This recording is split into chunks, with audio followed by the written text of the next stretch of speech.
Kebangkitan Tuhan kita, sama-sama serukan, Yesus hidup, Dia bangkit, Dia naik ke surga, siapkan tempat bagiku.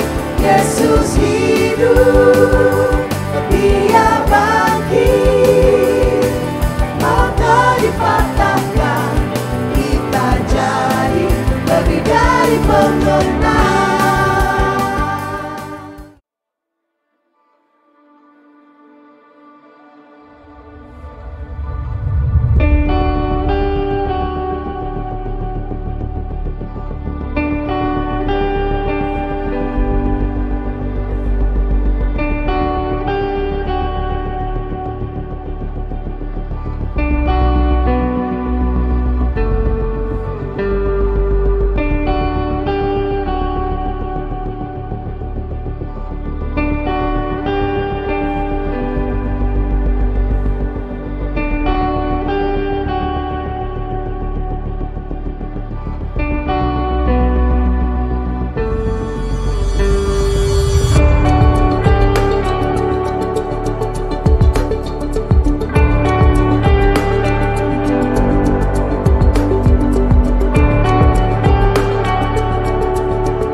Shalom Bapak Ibu Saudara yang dikasihi Tuhan. Bersukacita kita boleh bertemu kembali di dalam ibadah secara online dari rumah masing-masing. Hari ini sebelum kita memulai ibadah kita, mari kita satukan hati kita berdoa. Tuhan, kami mengucap syukur oleh karena kemurahan-Mu, oleh karena kebaikan-Mu. Engkau memelihara hidup kami, sehingga saat ini sebagaimana kami ada semua karena anugerah Tuhan. Kami bersyukur buat sukacita yang Engkau berikan, buat berkat dan pemeliharaan Allah yang Tuhan berikan dalam hidup kami. Sehingga hari ini Tuhan, kami bersama dengan keluarga kami boleh beribadah bersama-sama. Dan kami siap memberikan hati kami, memberikan hidup kami untuk menerima lawatan Tuhan. Sehingga hidup kami diubahkan. Kami berdoa biar kiranya kebenaran firman Tuhan juga boleh menolong menerangi hati kami, sehingga firman-Mu itu boleh menjadi milik bagian kami selama-lamanya. Terima kasih Tuhan, kami siap beribadah. Di dalam nama Tuhan Yesus kami berdoa. Amin. Selamat mengikuti ibadah, Tuhan Yesus memberkati. Mari Bapak Ibu Saudara, dimanapun kita berada saat ini, mari kita bersyukur kepada Tuhan. Kita naikkan pujian kepada Tuhan kita, Allah yang baik. Yesus, Kau sungguh baik. Yesus, nama-Mu indah. Yesus, ku cinta Kau selalu. Ku tinggikan, ku agungkan selamanya. Yesus, Kau sungguh baik. Yesus, nama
lebih sungguh.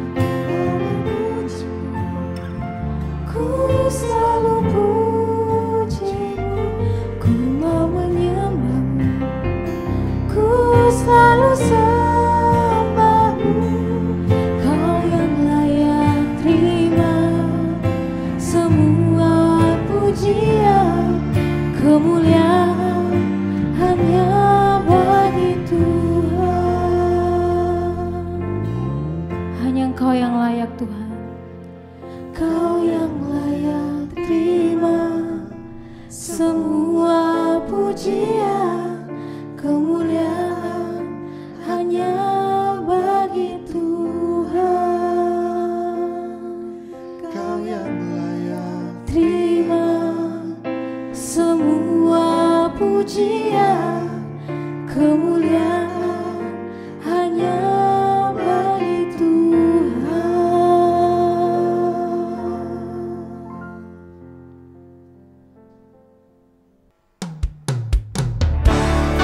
Haleluya, mari kita angkat pujian kita kepada Tuhan pada hari ini. Kita mau masuki gerbang pujian Tuhan, sebab Dia Allah yang baik. Terpujilah Tuhan. Setiap kita percaya bahwa Dia adalah sukacita kita, dan mari kita nyanyikan pujian ini, pujian syukur kita hanya kepada Dia. Haleluya.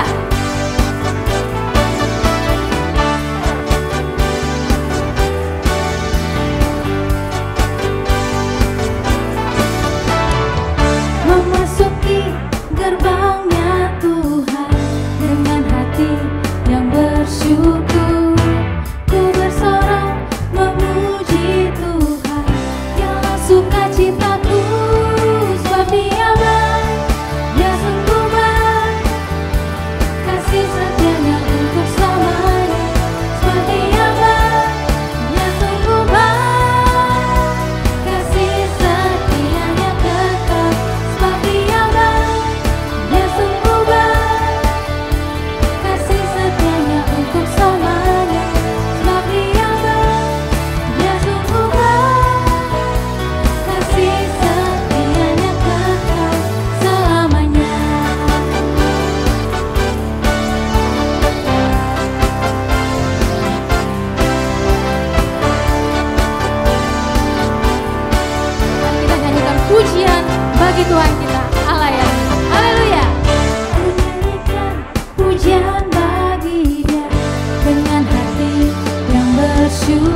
ceritaku dan isi hatiku.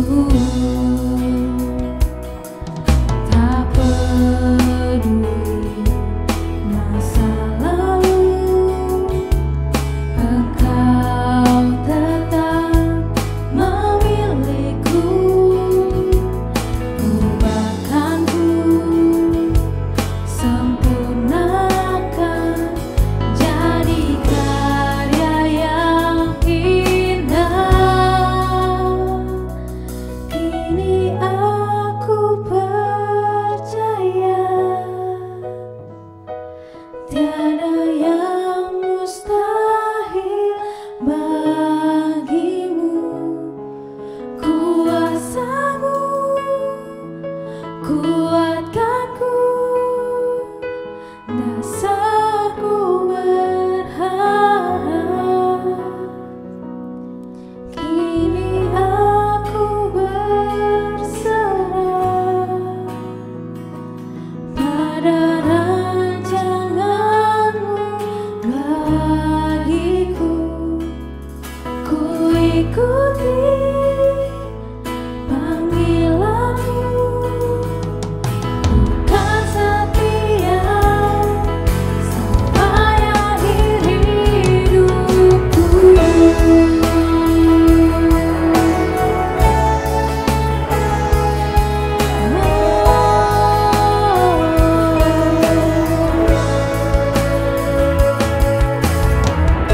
Kami mau ikuti panggilanmu Tuhan. Kita akan lebih sungguh lagi pujian. Tak peduli masa lalu, Engkau tetap memiliku. Ubahkanku, sempurnakan jadi karya yang indah. Kini aku percaya tiada yang mustahil bagimu. Kuasamu kuatkanku, dasarku berharap. Kini aku berserah pada rancanganmu bagiku. Ku ikuti panggilanmu, bukan setia sampai akhir hidup. Kini aku percaya tiada yang mustahil bagimu. Kuasamu kuatkanku, dasarku berharap. Kini aku berserah pada rancanganmu bagiku. Ku ikuti panggilanmu, bukan setia sampai akhir hidupku.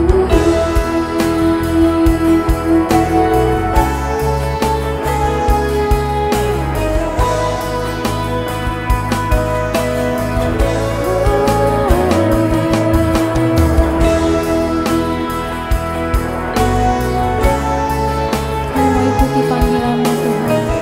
Kami mau ikuti rencanamu Tuhan. Haleluya Yesus. Shalom, jemaat GBI Jelambar Timur, dimanapun juga Anda semua berada. Hari ini kembali kita bisa berbakti secara online mengucap syukur buat waktu dan kesempatan yang diberikan. Saya Pendeta Fandi Stephen juga mengucapkan terima kasih untuk kesempatan yang diberikan oleh GBI Jelambar Timur dan juga oleh Gembala setempat untuk bisa menyampaikan firman Tuhan buat Anda semua. Saya mengajak setiap kita untuk satukan hati, kita akan berdoa sama-sama buat firman Tuhan. Bapa di sorga, terima kasih buat hari ini, buat kesempatan yang Tuhan masih izinkan bagi kami dapat berbakti kembali. Dimanapun juga Tuhan, kami semua berada, Tuhan hadir, melawat, menjamah, memberkati kami, menguatkan, memulihkan, mengangkat, menopang, menyembuhkan setiap penyakit kami, bahkan dalam apa yang kami lakukan, Tuhan kasih hikmat supaya kami bisa tetap bekerja dengan baik, melayani dengan baik, menjalani kehidupan kami dengan baik. Di tengah-tengah situasi pandemik ini, ada anugerah Tuhan, ada rahmat Tuhan, ada kasih karunia yang begitu limpah yang Tuhan curahkan buat kami. Kami akan masuk dalam firman Tuhan. Urapilah hamba-Mu, urapi setiap pendengar, jemaat dimanapun juga berada. Roh Tuhan yang sama akan mengurapi, memberkati kami semua. Kami sambut firman Tuhan hari ini dalam nama Tuhan Yesus Kristus. Jemaat semua katakan sama-sama, amin. Puji Tuhan. Hari ini kita akan sama-sama masuk ke dalam kebenaran firman Tuhan yang menjadi sebuah tema mengenai kesaksian ya. My life is my testimony, hidup kita adalah sebuah kesaksian. Bagaimana di tengah-tengah situasi pandemik ini anak-anak Tuhan masih bisa tetap bersaksi, semangat untuk menyaksikan kasih kuasa Tuhan, bahkan mengalami sendiri bagaimana pertolongan Tuhan dalam setiap kehidupan kita. Supaya apa yang kita saksikan, apa yang kita ceritakan, benar-benar apa yang kita alami dan kita rasakan. Kita bukan cuma cerita-cerita begitu-begitu aja, kita bukan cuma berbagi hal-hal yang mengawang-awang, tapi kita sungguh-sungguh mengalami Tuhan dan kita bisa membagikan cerita itu kepada sesama kita, supaya setiap orang yang mendengar kesaksian kita, mereka juga dapat dikuatkan. Ada amin? Jadi hidup kita semua adalah sebuah kesaksian. Nah, untuk sampai kepada sebuah kesaksian yang hidup tentu ada proses. Dan Tuhan juga suka, senang membawa kita masuk ke dalam proses itu. Kalau Anda dan saya ingin mengalami pertolongan Tuhan, kuasa Tuhan, maka kita harus mau dibawa oleh Tuhan masuk ke dalam momen-momen di mana kita mengalami sesuatu. Sehingga pengalaman itulah yang akan menjadi sebuah kesaksian. Dan kita berharap kesaksian yang kita alami itu menjadi sebuah kesaksian yang baik, yang sungguh-sungguh bisa memberkati orang banyak. Ada amin? Berapa banyak yang rindu hidup jadi kesaksian? Taruh tangan kanan di dada kita masing-masing, bilang begini, Tuhan, ayo sama-sama katakan, Tuhan, hidupku aku persembahkan bagi Tuhan. Jadikanlah sebuah kesaksian. Hidupku ku persembahkan bagi Tuhan. Jadikanlah sebuah kesaksian. Biar aku mengalami dan aku bisa menceritakan pengalaman itu kepada orang lain. Nah, kesaksian hidup inilah yang saya katakan sebagai buah. Katakan 2-3 sama-sama, buah. Hidup anak Tuhan harus berbuah. Sebab buah itulah yang akan menjadi sebuah kesaksian yang dapat dinikmati. Dan Allah mau kesaksian kita ini betul-betul menjadi kesaksian yang matang. Ibarat buah ya. Kadang-kadang gini, saya merenung ya, hidup Kristen memang harus berbuah.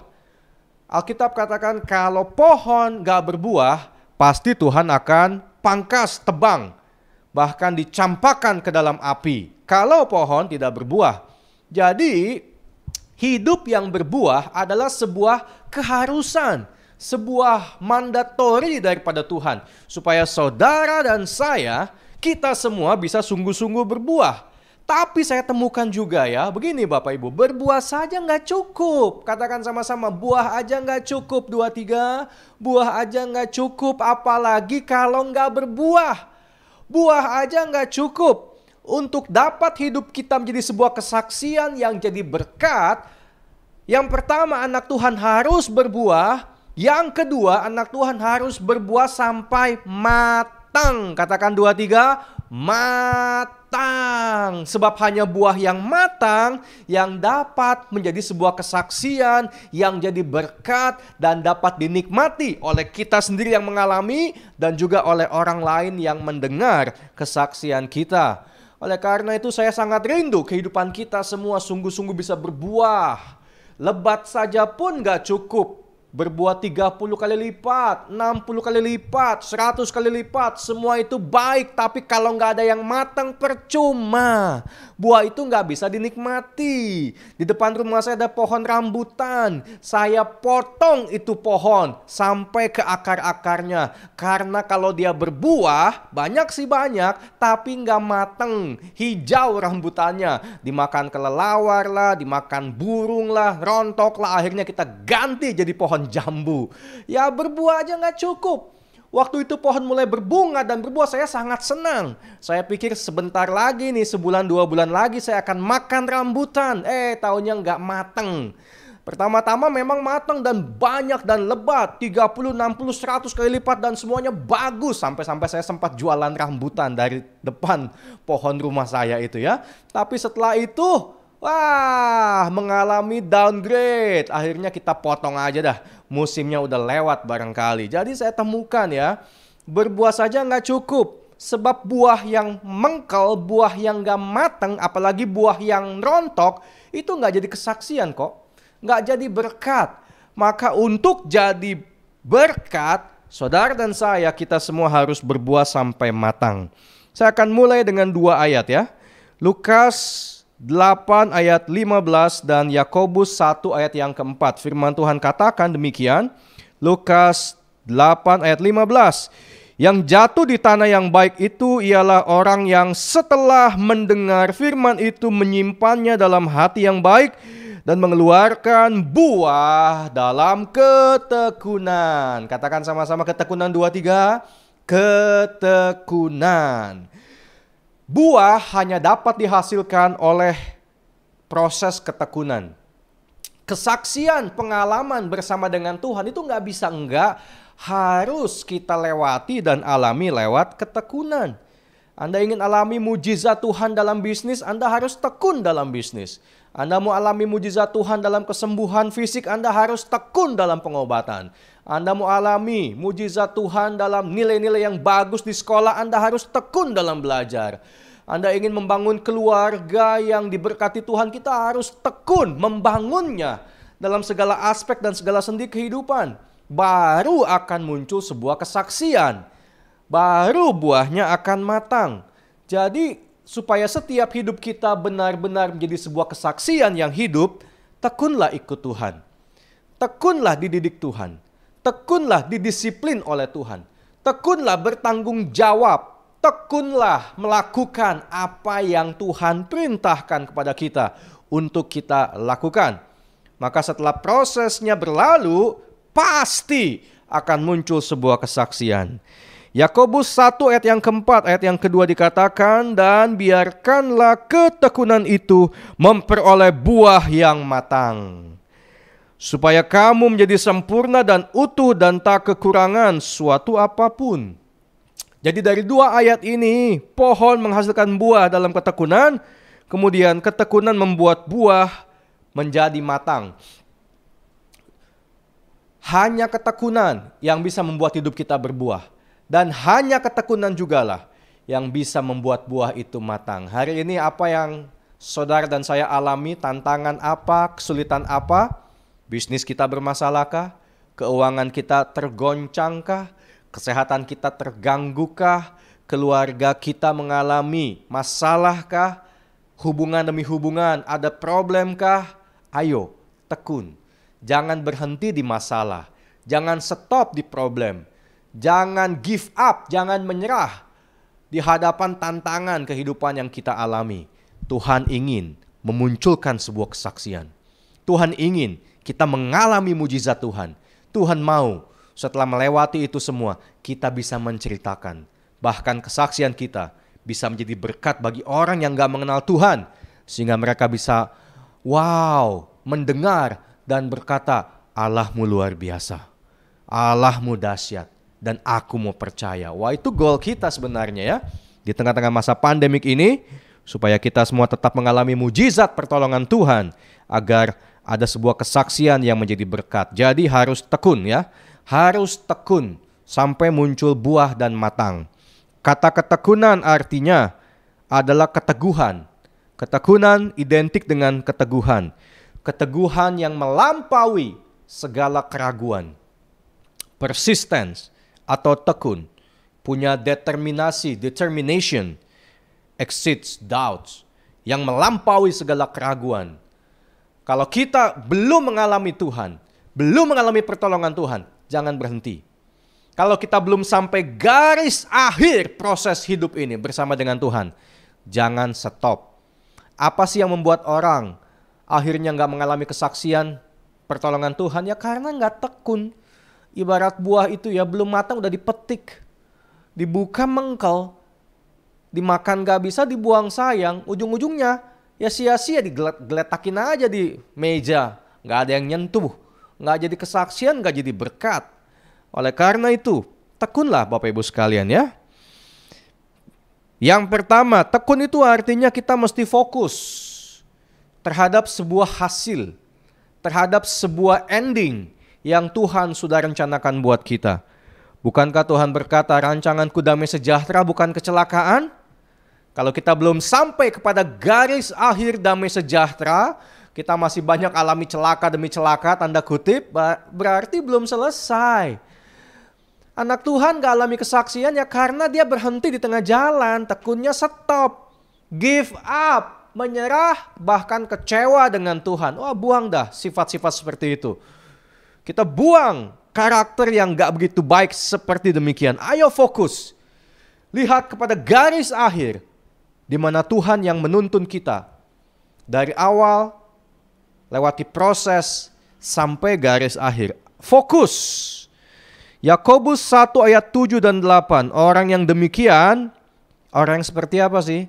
Yang mendua hati. Sini oke, sana oke. Dunia oke, Tuhan juga oke. Orang yang demikian janganlah mengira bahwa ia akan menerima sesuatu dari Tuhan. Sebab orang yang mendua hati tidak akan tenang dalam hidupnya. Kalau kita nggak dapat apa-apa dari Tuhan, artinya nggak ada kesaksian. Dan kita terus aja nggak tenang dalam hidup ini karena kita mendua hati. Ayo fokus. Fokus. Kalau hari ini doa kita belum dijawab, Anda mungkin sudah doa 10 hari, seminggu, sebulan, setahun, bertahun-tahun. Saya nggak tahu berapa lama Anda berdoa dan sampai hari ini belum dijawab Tuhan. Ayo, tetaplah fokus kepada sebuah jawaban. Paling nggak kalau hari ini Tuhan belum jawab, Anda sudah 1 hari lagi tuh lebih dekat kepada hari di mana Tuhan akan menjawab doa kita. Ibarat seorang pelari ya, belum sampai garis finish, paling nggak hari ini dia melangkah selangkah, 1 langkah ini membuat dia selangkah lebih dekat kepada garis finish. Nggak sia-sia, amin. Ketekunan nggak akan sia-sia sampai muncul sebuah kesaksian. Ayo, tekun, ikuti jalurnya. Kata fokus dalam bahasa Inggris ya, F-nya follow, O-nya want, C-nya course, U-nya until, S-nya success, F-O-C-U-S, F-O-C-U-S. Ya bahasa Inggris, fokus, follow one course until success. Ikuti jalurnya Tuhan sampai berhasil, sampai muncul sebuah kesaksian yang bisa memberkati kehidupan kita ya. Yang kedua, supaya muncul juga sebuah kesaksian ya kita harus tetap melakukan apa yang harus kita lakukan. Jangan berhenti, jangan stop tadi ya. Kita mesti praktis, orang bilang praktis baru ada hasil. Kita mesti tetap kerjakan baru akan muncul hasil. Kita harus lakukan dengan tanggung jawab baru akan muncul hasil. Dalam dunia motivasi dikenal hukum 10.000 jam. Apa artinya hukum 10.000 jam? Artinya begini. Orang kalau mau berhasil, muncul sebuah hasil yang baik, bahkan yang terbaik, dia harus melatih satu hal sampai 10.000 jam. Satu hal sampai 10.000 jam, baru akan muncul ceritanya. Kita baru menang Indonesia Olimpiade ya. Kita menang emas tuh, walaupun cuma 1 ya, puji Tuhan, daripada nggak ada sama sekali ya. Di cabang olahraga badminton, puji Tuhan dapat 1 medali emas. Tentu yang main itu sudah latihan lebih dari 10.000 jam. Mereka yang bertanding itu dan menang medali emas sudah latihan lebih dari 10.000 jam. Mereka bukan latihan seminggu yang lalu, sebulan yang lalu, setahun yang lalu, apalagi kemarin malam. Bukan. Mereka sudah mendedikasikan dengan tekun, dengan fokus, dengan latihan. Maka ketika bertanding, menang.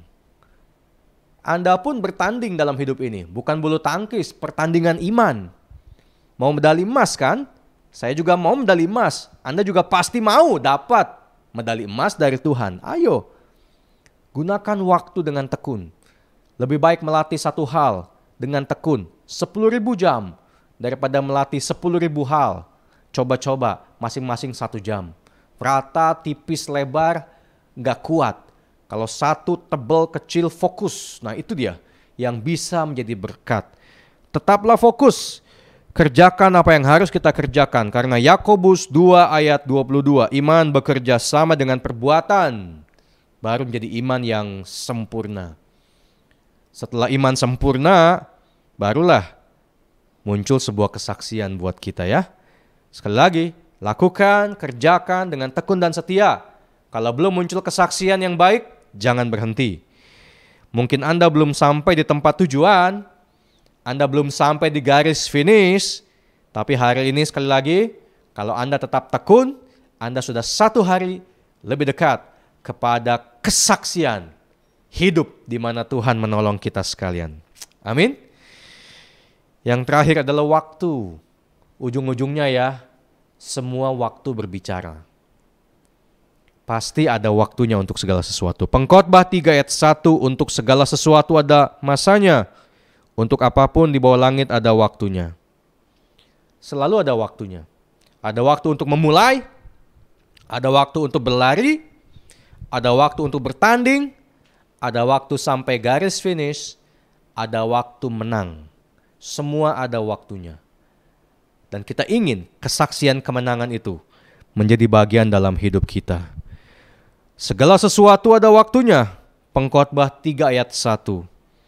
Untuk segala sesuatu ada masanya, untuk apapun di bawah langit ada waktunya, untuk bisnis Anda, keluarga Anda, keuangan Anda, kesehatan Anda, jodoh Anda, masa depan kita semua ada waktunya. Amin. Saya juga ingin kesaksian ya, sebab bulan Agustus adalah sebuah bulan yang sangat unik buat kami sekeluarga, saudara. Saya punya adik ya. Karena hari ini temanya kesaksian, jadi saya mau kesaksian. Saya punya 3 adik. Setelah saya ada perempuan, kemudian laki, yang bungsu laki. Nah, adik saya yang bungsu dengan saya ini ibarat langit dengan bumi. Kakaknya pendeta, adiknya pendekar. Nakal ya, pergaulannya nakal. Dia waktu SMA sudah narkoba, kemudian pakai jarum suntik, kemudian pergaulan bebas, dan segala macam, sampai-sampai dia kena satu penyakit. Tahun 2008, dokter menvonis dia, usia tinggal 5 tahun. Karena penyakit yang dia alami. Penyakit dia nggak berbahaya sebetulnya, tapi kalau dia kena komorbid, itu yang berbahaya buat dia. Maka 2008 divonis oleh dokter, anak ini paling tinggal 5 tahun usianya. Maka 2008 selama 5 tahun, 2009, 10, 11, 12, 13 itu menjadi tahun-tahun yang membuat kita semua dak-dikduk. Sebab anytime bisa saja dia dipanggil pulang. Kayak ada bom waktu di tengah-tengah keluarga kita. Tambahan pula dia adik paling bungsu. Ya namanya anak paling bungsu kan biasa paling disayang ya. Paling dimanja. Jadi saya juga cukup dekat dengan dia. Ya akhirnya kita berobat. 2008 tuh berobat dan selama 5 tahun berobat, puji Tuhan lewat tuh. Makanya dokter bilang 5 tahun hidup kita bukan apa kata orang, walaupun medis bisa saja memprediksi, tapi kita harus bertekunnya kepada Tuhan. Tentu sambil minum obat. Yang membuat dia bisa bertahan ya minum obat. Walaupun tidak bisa menyembuhkan obat itu ya, tapi bisa mempertahankan hidupnya. Berat badannya kembali naik, nafsu makan kembali bagus, dan tentu pergaulan itu dia tinggalkan. Karena pergaulan yang salah lah membuat dia jatuh dalam banyak-banyak masalah dan dosa. Nah, tetapi setelah 2013, 5 tahun, muncul masalah yang baru. Dia karena narkoba ya, adik saya memiliki sebuah dunia halusinasi. Sampai pada satu titik, Dia nggak mau lagi minum obat. Penyakit yang dia alami karena narkoba itu mengharuskan dia minum obat seumur hidup dia. Walaupun tidak menyembuhkan, tapi bisa mempertahankan hidupnya. Tapi semenjak 5 tahun itu ya, seterusnya dia berhenti minum obat. Wah, kita semua mulai masuk dalam sebuah masalah yang baru. Karena dia punya dunia halusinasi sendiri, maka kalau ngobrol sama kita nggak nyambung. Dia tinggal dengan mama saya berdua. Wah, bahasanya kasar, nggak bisa diatur, nggak mau diajak doa, nggak mau baca firman Tuhan, nggak mau ke gereja, mau-maunya sendiri, kadang-kadang ribut. Ya, susah banget diaturnya. Saya punya adik perempuan, punya suami, berarti adik ipar saya, kakak ipar dia berantem, tonjok-tonjokan, bayangin tuh. Adik saya juga, ya koko dia ya, adik yang ketiga, dia kan anak keempat, tonjok-tonjokan juga. Sama saya tebak, pernah nggak tonjok-tonjokan? Pernah juga, 1 kali seumur hidup saya nggak pernah berantem terus terang aja. Tapi saya pernah pukul-pukulan sama dia dalam mobil. Saking jengkelnya dia nggak bisa diatur. Melawan terus-terusan, ngomong kasar, memaki, mengutuk. Wah, kita tonjok-tonjokan di bangku depan. Itulah pengalaman sekali seumur hidup saya berantem tonjok-tonjokan. Adik saya yang saya tonjok gitu ya. Wah, jadi nakal luar biasa. Tapi tetap tiap bulan kita ke dokter berobat, bayar. Saya bawa, saya jemput dia, saya antar, saya temenin, saya bayarin. Tapi itu obat nggak dia minum. Kita suruh minum, dia punya dunia sendiri. Dia bilang karena dokter dan karena obat aku jadi begini. Kalau kata kita kan dokter menyembuhkan, obat memulihkan, kan kayak begitu. Tapi dia kebalikannya, dokter bikin dia sakit, obat bikin dia jadi begini. Wah, jadi obat itu berkresek-kresek. Kita bayar, kita beli, dia nggak pernah minum. Sampai awal tahun ini dia kena TBC. Nah, ini komorbid yang kita takut sebetulnya. Ya TBC bisa sembuh, nggak ada masalah. Tapi kan berobat dengan tekun selama lebih kurang ya 9 bulan gitu ya, atau setahun. Kita bawa ke dokter, dokter kasih obat, hanya minum 2 bulan. Setelah itu nggak minum lagi. Waduh, saya sudah give up ya. Ada kalanya sering kali memang. Dari tahun 2008 sampai 2021 ini nih, 13 tahun saya give up. Kadang-kadang ada momen di mana saya give up. Saya bilang, Tuhan aku udah gak bisa lagi. Diomongin kasar, dipukul, didoain, dikasih firman, dikasih ancaman, gak bisa. Diomongin lembut, diomongin kalem, apalagi. Kadang-kadang saya give up. Mama saya juga kadang-kadang udahlah, gak bisa diatur. Kadang-kadang give up juga. Adik-adik saya kadang-kadang give up. Tapi lah itulah. Kalau buah mau matang, just don't give up. Hari ini kita bisa give up. Besok bangun pagi muncul semangat baru. Kembali layani. Hari ini kita bisa give up. Besok bangun pagi. Kerja semangat lagi. Hari ini kita bisa give up. Besok bangun. Lakukan kembali. Karena firman Tuhan katakan. Amsal 24 ayat 16 bagian A. 7 kali orang benar jatuh. Namun ia bangun kembali. Ada momen-momen di hidup kita ya kita ingin menyerah. Tapi hari ini mungkin kita menyerah. Tapi kita akan bangkit kembali. Kita kepukul, kita jatuh. Tapi sebelum hitungan ke-10 kita udah bangkit lagi. Kita lari, kita jatuh. Tapi kita bangun dan lari lagi. Tahun ini dia kena TBC. Maka saya berobat. Bantu dia berobat. Untuk penyakit bawaan dia dan TBC dia. Dan semua obat tetap dia nggak minum. Dan dia punya sebuah paradigma aneh gitu ya. Dia puasa. Orang kan sakit jangan puasa. Dia malah puasa. Itulah saya bilang dunia halunya sendiri. Mama saya kalau cerita dia bisa puasa 15 hari. Makan 1 kali puasa lagi 15 hari. Tentu dia semakin kurus. Sudah TBC makin kurus, makin kurus, makin kurus. Sampai-sampai saya melihatnya dia lemah banget. Dan tanggal 11 Agustus. Saya bawa perjamuan kudus. Saya telepon adik-adik saya. Saya ajak ke rumah mama saya. Saya bilang, adik kita yang paling kecil. Kita mau ajak perjamuan kudus. Badannya udah lemes, saya bilang. Maka kita ketemu di rumah. Dan hari itu ya, tanggal 11 Agustus. Setelah sekian tahun gak pernah perjamuan kudus. Hari itu dia mau perjamuan kudus. Itu yang aneh makanya saya bilang. Itu yang luar biasa. Malam itu saya, mama saya, adik-adik saya dan dia, kita satu keluarga lengkap kumpul di rumah mama saya dan kita perjamuan kudus dan dia mau perjamuan kudus tanggal 11 Agustus. Tanggal 12 Agustus pagi hari dia ke WC dan jatuh. Kemudian saya dipanggil ke rumah, mama saya jam 3 sore saya datang. Sampai jam 10 malam saya di rumah mama saya, ngobrol dengan mama saya dan berdoa buat adik saya elus dia, saya usap-usap, saya pakein pampers dia sebab badan udah lemes, saya doain dia. Saya bilang ayo kita ke dokter, nggak mau, tetap nggak mau ke dokter. Kita infus nggak mau, opnam nggak mau pokoknya. Tapi saya tanya, kamu percaya sama Tuhan Yesus? Percaya. Percaya Yesus bisa sembuhkan kamu? Percaya. Jangan lepaskan iman sama Tuhan Yesus ya. Amin. Amin. Jam 10 malam kita berdoa, saya, mama saya dan adik saya sudah berdoa dan sudah tenang. Baru saya pulang jam 10 malam. Tanggal 13 Agustus jam 6 pagi mama saya WA saya, Van cepat datang ke rumah. Adikmu yang bungsu di tempat tidur, nggak goyang lagi. Wah, saya langsung ke rumah mama saya 13 Agustus, dia sudah dipanggil pulang. Memang malamnya jam 10 tuh saya pulang ke rumah, saya doa di rumah Tuhan. Adik saya kasihan sakit.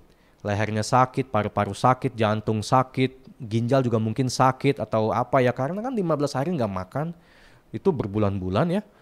Jadi badan udah lemes sekali. Saya bilang Tuhan kasihan. Kalau mau Tuhan sembuhkan, sembuhkan. Sebab Tuhan sanggup melakukan apapun. Tapi kalau Tuhan mau bawa pulang, bawalah dia pulang waktu dia tidur. Dan Tuhan jawab doa saya. Tanggal 13 pagi jam 6 sudah nggak ada. Badan sudah dingin, tapi bagian jantung hati masih hangat. Ya mungkin baru dipanggil pulang nggak lama, saudara. Tapi yang membuat saya bersyukur adalah 13 tahun tidak sia-sia. Walaupun pengobatan seolah-olah sia-sia, tapi itu mempertahankan dia sampai dengan 13 tahun. Dan sebelum dipanggil pulang, masih mau perjamuan kudus, masih mau tetap mengaku. Hatinya percaya, mulutnya mengaku percaya kepada Yesus. Ini yang saya katakan buah yang matang. Menuju kematangan 13 tahun prosesnya. Dan saya berkata tidak sia-sia. Waktu yang saya gunakan melayani dia, uang yang saya keluarkan, perasaan, perhatian, pemikiran yang dicurahkan tidak pernah sia-sia. Karena pada akhirnya domba terhilang ditangkap kembali oleh Tuhan, dibawa pulang ke rumah Bapa di sorga. Tetaplah tekun sampai garis akhir. Tetaplah berpegang teguh pada janji Tuhan sampai muncul sebuah kesaksian kemenangan dalam setiap kehidupan kita. Amin. Tuhan berkati kita semua. Tundukkan kepala kita doa sama-sama. Kami naikkan syukur hari ini buat pertolongan Tuhan yang selalu ada dan nyata di hidup kami. Tuhan tidak pernah gagal berjanji, pasti Engkau genapi. Rancanganmu gak pernah salah, mendatangkan damai sejahtera dan sukacita. Tidak akan pernah batal segala kebaikan demi kebaikan yang Engkau curahkan dalam hidup kami. Munculkanlah kesaksian demi kesaksian yang hebat lewat setiap pengalaman-pengalaman yang sulit di hidup kami. Karena kami tahu pada akhirnya kemenangan ada di tangan Tuhan dan tangan itu memberkati kehidupan kami semua. Tolonglah kami Bapa dalam segala aspek kehidupan kami supaya di mana kami bergumul pada hari ini, di situ akan muncul kesaksian pertolongan Tuhan yang luar biasa. Berkati jemaat Tuhan, berkati gereja Tuhan, berkati kami semua. Dalam nama Tuhan Yesus Kristus yang diberkati, katakan sama-sama, amin. Tuhan berkati kita semua, selamat hari Minggu. Shalom jemaat Jelambar Timur yang dikasihi Allah. Pada pagi hari ini kita diberkati oleh firman Allah yang luar biasa. Kembali menekankan kepada kita untuk menjadi saksi dimanapun kita berada. Jemaat yang dikasihi Tuhan, kita mau menjadi saksi adalah kita harus bertumbuh, kita harus berbuah. Dan buah itu tidak hanya buah saja, tapi buah itu harus sampai matang sehingga dapat menjadi berkat bagi semua orang. Saudara yang kekasih dalam Tuhan, biarlah firman membangkitkan semangat dan gairah kita, mendorong kita terus-menerus untuk menjadi saksi Tuhan dimanapun kita berada. Adalah anugerah Allah, hari ini kita boleh masuk kembali dalam minggu yang kedua. Bulan September, anugerah Allah besar, saudaraku sekalian. Kesempatan yang Tuhan berikan kepada kita, mari kita mempergunakan dengan baik. Kita setia beribadah kepada Allah, tekun melakukan firman Tuhan, sehingga lewat kehidupan kita ada saksi yang luar biasa. Terpujilah nama Allah dan dapat mempermuliakan Allah dimanapun kita berada lewat kehidupan kita ini. Kalau yang menjadi saksi bagi banyak orang, saudaraku sekalian. Ini adalah firman Tuhan yang meneguhkan iman kita. Kita bersyukur kepada Allah. Mari saudaraku sekalian kita mempraktekkan firman itu di dalam kehidupan kita. Kita akan mengakhiri ibadah kita pada saat pagi hari ini. Saya mengajak kita semua bangkit berdiri dan kita menghampiri hadirat Tuhan dengan hati yang penuh pengucapan syukur, karena Allah memberkatikan kita pagi dengan firman yang luar biasa yang dapat mengingatkan kita dan mendorong kita untuk menjadi saksi Tuhan. Terpujilah nama Allah. Allah memberkatikan kita semua. Mari kita menghampiri hadirat Tuhan dengan hati yang penuh pengucapan syukur.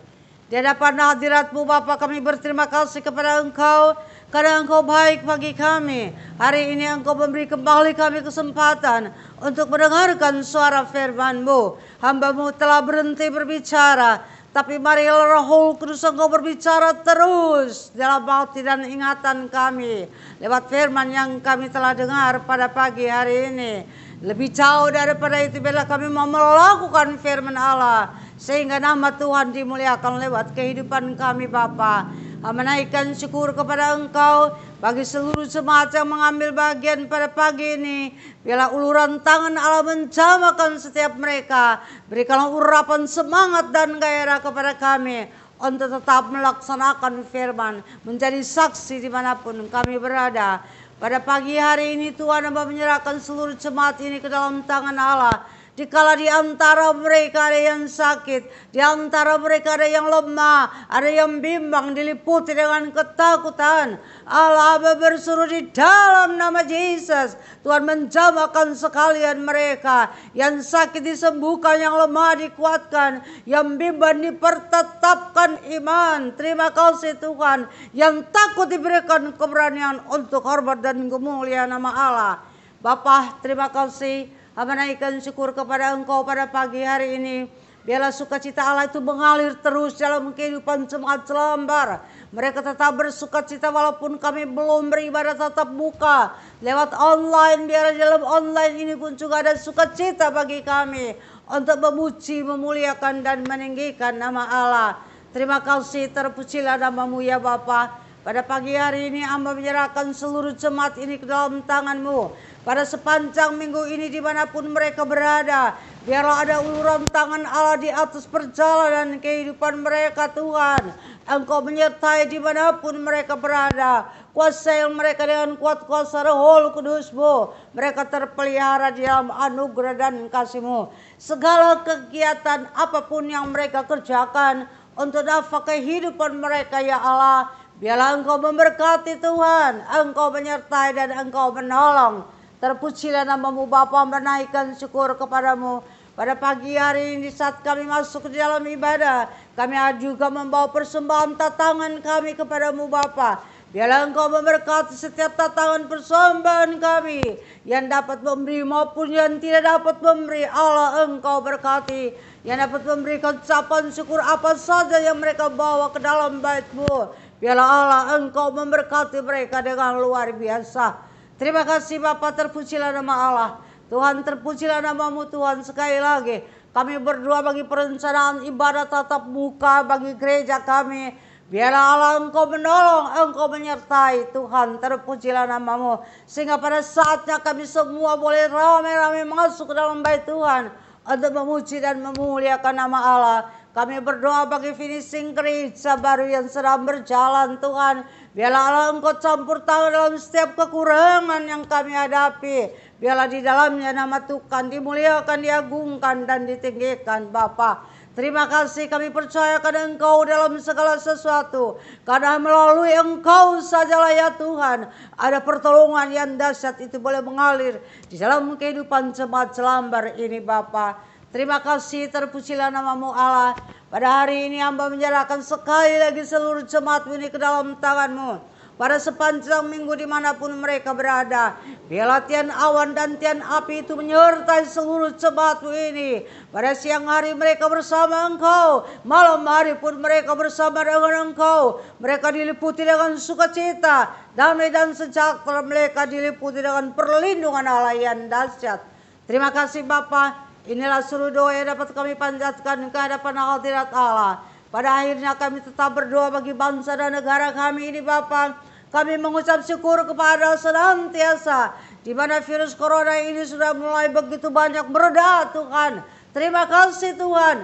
Biarlah tangan Allah bekerja terus dalam tengah bangsa kami. Sehingga corona ini boleh musnah, lepas daripada bangsa kami ini. Kami boleh hidup mereka di dalam perlindungan Allah dan kasih Tuhan yang luar biasa. Kami berdoa bagi Bapak Presiden Joko Widodo. Allah berikan dia hikmat, akal, budi, urapan, kuasa Allah menyertai kepemimpinannya. Sehingga lewatnya nama Tuhan pun dimuliakan dan diagungkan. Terima kasih Bapak. Ini adalah seluruh doa yang hamba panjatkan ke hadapan hadirat-Mu. Tidak dengan nama lain dalam satu nama. Nama Yesus yang ajaib. Allah Tuhan dan Juru Selamat kami. Jemaat yang dikasihi Tuhan. Terimalah berkat daripada Allah Bapa. Persekutuan daripada Allah Anak.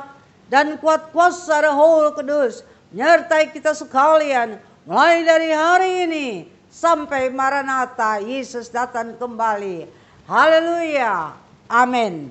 Puji Tuhan saudaraku sekalian, saya menghimbau kita untuk semangat, biarlah kita tetap maju terus untuk pelayanan pekerjaan Tuhan lewat komsel-komsel yang saudara punya dalam persekutuan doa di tengah-tengah jemaat saudara. Biarlah tingkatkan itu terus, maju terus untuk hormat dan kemuliaan nama Allah.